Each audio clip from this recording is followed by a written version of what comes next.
Bienvenidos a mi canal. En este video vamos a hablar de los huesos del neurocráneo y sus accidentes óseos, los más importantes. Para empezar, el neurocráneo se encuentra formado por un hueso occipital, un hueso frontal, un hueso etmoides, un hueso esfenoides, dos huesos parietales y dos temporales. Vamos a comenzar hablando del hueso occipital. Este es un hueso plano que se ubica en la región posterior e inferior del cráneo. Al ser un hueso plano presenta dos caras, una externa y una interna. En esta imagen vamos a poder observar su cara externa.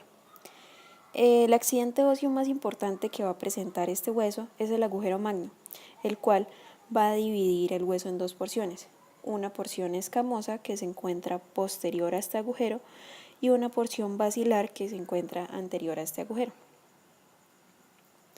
En la región posterior de su cara externa, que la podemos ver acá, se puede observar una prominencia ósea denominada protuberancia occipital externa, que es esta que estoy señalando acá y acá. De ella emerge a cada lado una delgada línea ósea, denominada línea nucal superior. Entonces aquí tenemos la línea nucal superior del lado izquierdo y acá la línea nucal superior del lado derecho. Más abajo van a emerger las líneas nucales inferiores del lado izquierdo y del lado derecho. A nivel del extremo lateral y anterior del agujero magno se encuentran dos protuberancias que se dirigen hacia inferior, las cuales se denominan los cóndilos del occipital, las cuales se articulan con la primera vértebra, también conocida como el atlas. En la cara externa de la región basilar se encuentra una pequeña prominencia ósea denominada tubérculo faríngeo, que es este que podemos ver acá. Muy importante porque sirve de inserción para la fascia y los músculos intrínsecos de la faringe, específicamente los músculos constrictores superiores, de los cuales vamos a hablar en otro video. Ahora la cara interna. En su cara interna, a nivel de su porción escamosa, se encuentra, es decir, lo que se encuentra atrás del agujero magno, o sea, todo esto. Vamos a encontrar la protuberancia occipital interna, que aquí está señalada y aquí también está señalada, desde la cual salen dos surcos, uno a cada lado. Entonces, el primer surco va a atravesar el hueso de manera sagital y el segundo lo va a atravesar de manera transversa. Estos surcos se van a formar específicamente para los senos que llevan este nombre, surco para el seno sagital y el surco para el seno transverso. Y ahora hablando de la región basilar, en su cara interna, vamos a ver que se forma el clivus, lugar donde se apoya el tallo cerebral en su camino hacia el cerebro. En dirección posterior y superior a cada cóndilo está el conducto condilio, por donde pasa la vena condilia. Este se abre en la fosa condilia que se encuentra localizada justo detrás del cóndilo occipital. En la porción lateral del hueso occipital vamos a poder encontrar un conducto llamado conducto del nervio hipogloso, por el cual pasa el nervio hipogloso y un plexo venoso. Por encima de este conducto, acá en esta imagen no se alcanza a ver muy bien, pero se va a ver un accidente óseo llamado tubérculo yugular, que junto con la escotadura yugular van a formar este agujero que podemos ver acá, que se llama el foramen yugular. Ahora vamos a hablar del hueso temporal. Este es un hueso par que se sitúa en la región lateral del cráneo, anterior al hueso occipital, inferior al parietal y posterior al esfenoides. Y la característica más importante de este hueso es que alberga el oído. Este hueso está dividido en tres segmentos: el segmento timpánico, el segmento escamoso y la porción petrosa. La porción escamosa forma la porción plana del hueso y es la que se articula con los huesos parietales. En su cara externa presenta la fosa temporal, que es toda esta región donde se origina el músculo temporal. En el segmento anterior de la porción escamosa emerge una apófisis que se articula con el hueso cigomático. Aquí la podemos ver y se llama la apófisis zigomática. En la cara inferior del sitio de origen de esta se encuentra la fosa mandibular. Aquí la podemos ver, que es el lugar donde se articula la mandíbula. Otro aspecto importante sobre la porción externa del hueso temporal en su región escamosa es que ayuda en la formación del extremo superior del conducto auditivo externo. Aquí lo podemos ver. La porción timpánica en la cara lateral del temporal participa en la formación de la porción media e inferior del conducto auditivo externo. De la cara lateral de la porción petrosa del hueso temporal emerge la apófisis mastoides y anterior y medial a ella se encuentra la apófisis estiloides. Y aquí la podemos ver que se reconoce fácilmente porque tiene forma de espina, de la cual emergen los músculos estilogloso, estilofaringeo y estiloioideo. Estos músculos se dirigen hacia la lengua, la faringe y el hueso hioide respectivamente. Seguimos con el hueso parietal. El hueso parietal es un hueso par situado en la región superior y lateral del cráneo, localizado entre los huesos frontal, occipital, esfenoides y temporal.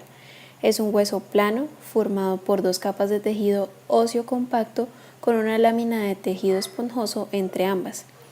Es de forma cuadrilátera y presenta dos caras, 4 bordes y 4 ángulos. La primera cara de la que vamos a hablar es la cara externa. Esta cara es convexa y exocranial y mira hacia el cuero cabelludo. Cerca del centro de la cara externa encontramos una proyección ósea denominada eminencia parietal. En dirección inferior a esta última se halla la línea temporal superior. Hagamos de cuenta que es esta línea que define el inicio de esta gran prominencia. Y inferior a esta vamos a tener la línea temporal inferior. En esta última línea curva se va a insertar el músculo temporal. Recordemos que se originaba en la fosa temporal del hueso temporal y se va a insertar a nivel de esta línea. En la porción posterosuperior del parietal habitualmente encontramos el foramen parietal, lugar donde pasa la vena emisaria parietal. Sigue entonces la cara interna. Esta cara es cóncava e intracraneal.